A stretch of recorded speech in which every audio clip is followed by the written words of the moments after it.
Karena Prof. Edi baru menjabat 1 bulan saja sudah banyak gebrakan-gebrakan yang luar biasa. Itu menghadapi permasalahan-permasalahan tersebut gimana? Prinsip Prof yang selalu Prof. Edi pegang itu dulu.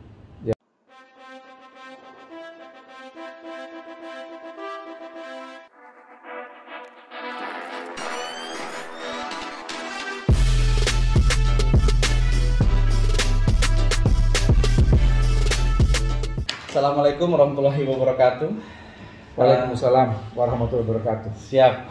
Akhirnya setelah lama tidak berjumpa, memang karena sudah 1 bulan, Prof ya. Hampir 1 bulan. Hampir 1 bulan. Hari ini tepat 29 hari. 30 hari ini kalau dihitung tanggal 23. Sekarang kan tanggal 22. Sekarang tanggal 22 ya, berarti pas 1 bulan Prof Edi menjadi Wamenkumham. Setelah sekian lama posisi Wamenkumham tidak pernah diisi ya, Prof? Betul, 6 tahun. 6 tahun, 2014 sampai 2020. 2014 sampai 2020. Kenapa, Prof? Kira-kira akhirnya dibutuhkan, akhirnya dan Prof Edi juga bersedia di posisi tersebut?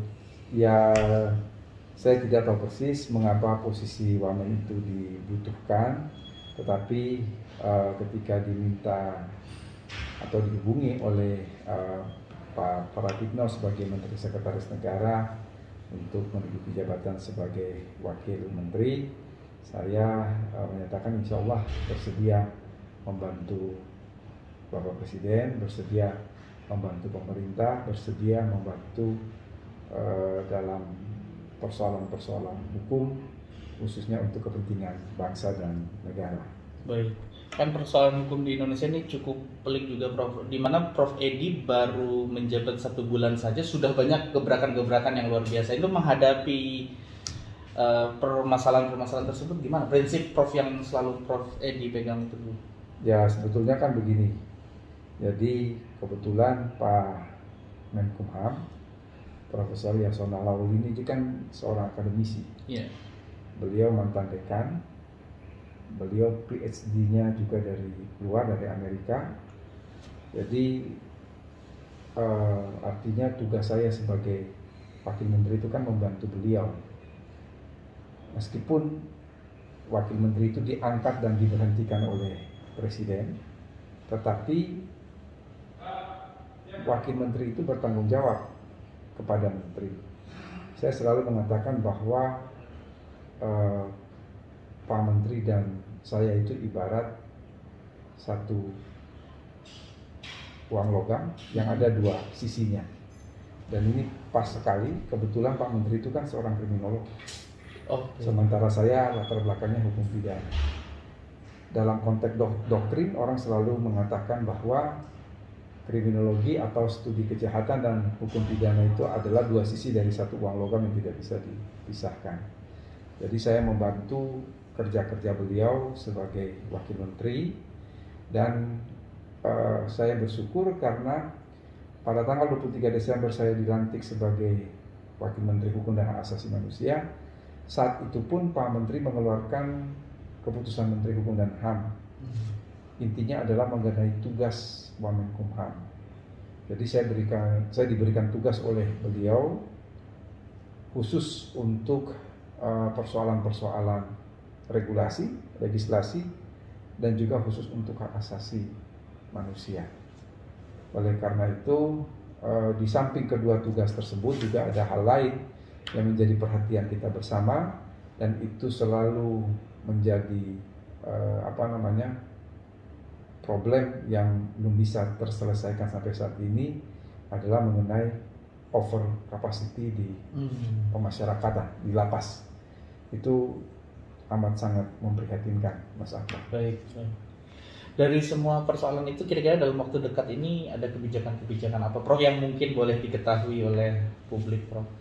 Ya begini, di Kementerian Hukum dan HAM itu ada beberapa Direktorat Jenderal dan ada beberapa badan yang setingkat Direktorat Jenderal.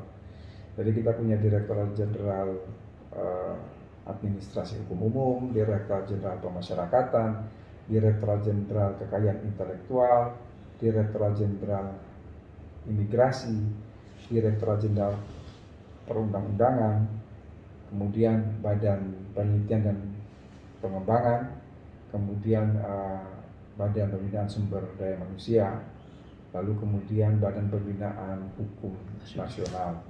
Jadi tentunya antara satu dengan yang lain saling bersinergi.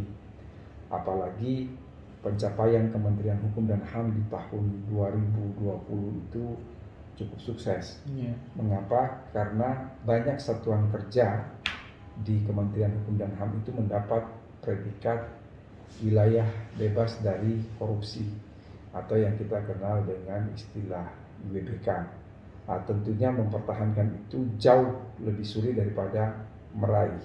Oleh karena itu, dalam rangka kinerja kementerian secara keseluruhan, selain untuk mempertahankan wilayah bebas dari korupsi yang telah kita capai, maka kita akan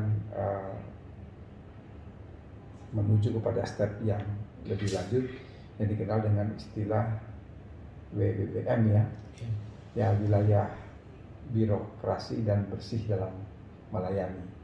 Tentunya dalam melayani publik. Jadi kalau ditanya kebijakan-kebijakan itu tentu kita akan melihat pada direktorat masing-masing.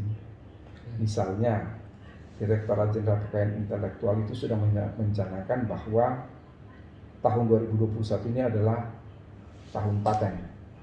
Artinya apa, ini kita tentunya bergandengan tangan dengan perguruan tinggi. Karena paten itu sangat berkaitan erat dengan penelitian. Apalagi dari kalangan akademisi, ada yang menghasilkan sesuatu kemudian itu dipatenkan. Jadi memang tahun kita ini untuk Direktorat Jenderal Kekayaan Intelektual kita kenal dengan tahun paten. Kemudian semua itu sudah dituangkan dalam rencana kerja tahunan ya selama tahun 2021 yang tentunya kita juga harus menyesuaikan dengan situasi pandemi COVID-19 yang paling tidak dalam satu semester, artinya sampai dengan bulan Juni, pembatasan-pembatasan terkait untuk menurunkan tingkat penularan COVID-19 ini masih sama dengan tahun lalu. Baik, mungkin ini kan tadi sudah luar biasa mendalam, Prof. Serius. Kemarin juga kita cukup viral juga di beberapa tempat, Prof. Edi itu ini mempertahankan fashionnya, Prof, di kementerian. Yang kemarin banyak bertanya karena di Kementerian Hukum dan HAM itu pakai seragam. Kalau boleh ditanyakan nih, Bro. Jadi itu gimana tuh, Bro? kebetulan mungkin saya tidak punya media sosial ya. Iya betul. Tapi mungkin foto yang beredar itu ketika saya tidak berpakai seragam. Tapi sebetulnya saya memakai seragam. Sebetulnya pakai seragam juga, Bro. Misalnya ketika ada rapat pimpinan tinggi kementerian pada hari Kamis menggunakan batik, ya saya menggunakan batik. Lalu misalnya ketika rapat dengan pendapat dengan Komisi 2 DPR, ya saya memakai kemeja putih ya dengan yang standar ya itu. Jadi saya sebetulnya juga menggunakan seragam. Tetapi kemudian yang pas bisa diambil gambarnya itu atau yang mungkin tanpa disengaja saya pun tidak tahu. Iya betul. Kok bukan persis saya tidak pakai seragam, tidak pakai seragam, saya pakai baju apa? Ya baju biasa aja mungkin seperti itu ya. Tapi insya Allah tidak ada persoalan. Jadi memang kita ada ketentuan di kementerian itu. Jadi misalnya hari Senin, Selasa, Rabu itu apa yang digunakan. Kamis, Jumat itu biasanya memang batik. Jadi saya kalau acara-acara resmi ya sebenarnya menggunakan batik atau menggunakan kemeja putih ya. Jadi misalnya pada tanggal 30 ketika kita ada keterangan pers terkait sikap pemerintah terhadap FPI, waktu itu pun saya menggunakan kemeja putih dan celana hitam seperti biasanya. Jadi mungkin yang pas beredar itu yang saya tidak menggunakan seragam. Jadi di kantor itu, di ruangan kerja saya itu memang ada ruangan khusus yang untuk ruangan ganti lah kira-kira seperti itu.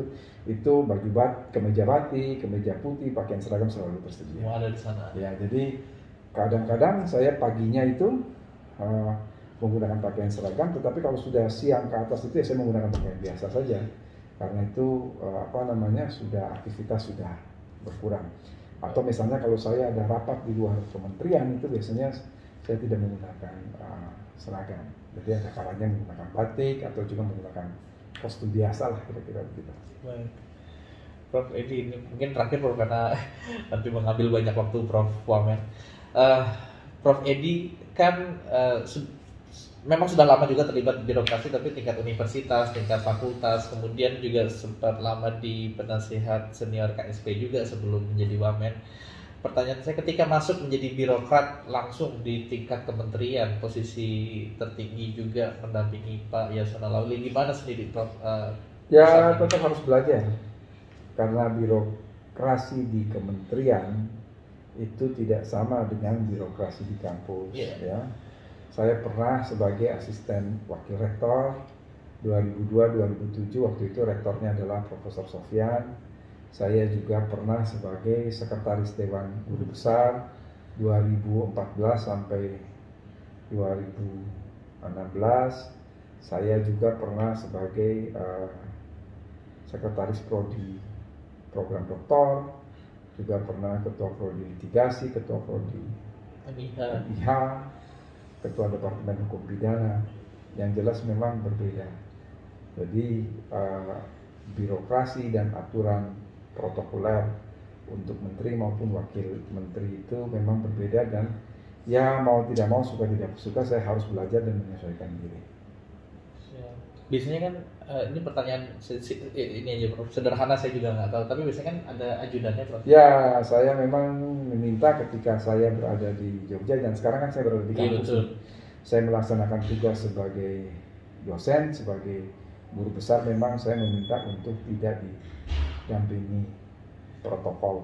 Karena ya saya mengajar, saya ke kampus itu kan dalam kapasitas saya sebagai dosen Fakultas Hukum UGM. Jadi memang saya tidak mau didampingi protokol, bahkan driver pun tidak. Jadi saya nyetir sendiri, kemudian apa-apa saya lakukan sendiri selama di kampus. Jadi kalau di Jogja benar-benar menjadi dosen. Betul, gitu. Betul. Berarti Prof Edi masih bersedia mengajar ya Prof? Iya, siap. Siap, ada Prof. Baik, begitu saya rasa terima kasih banyak Prof Wamen, mudah-mudahan dapat memperbaiki hukum Indonesia.